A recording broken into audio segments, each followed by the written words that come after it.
Բայց ինչ վատ բան կա, օրինակ Կեմալ հանրապետական լինելու մեջ։ Հիմա այս ասել, հիմա հենց դրա մասն եմ ասում, ու ես եղել եմ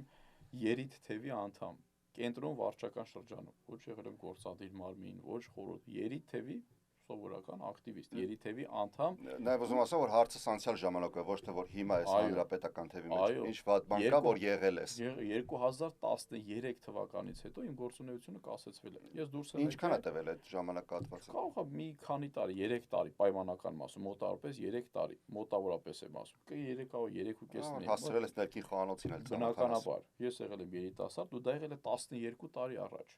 Հիմա շատերը երբ ասում են, գիտեք, այ նա ժամանակին հանրապետական կուսակցությունից է եղել, ասում այո, ես չեմ շղթում, ես այնտեղ տեսել եմ ներսից քաղաքականություն, ինչ է ենթադրում, ինչ պետք է անել, ինչը պետք չէ անել, ձեռք են բերել ընկերներ, տեսել եմ բոլոր բաց կողմերը, նաև տեսել եմ, թե ինչպես չի կարելի զբաղվել քաղաքականությամբ, այս ամեն ինչը տեսել եմ։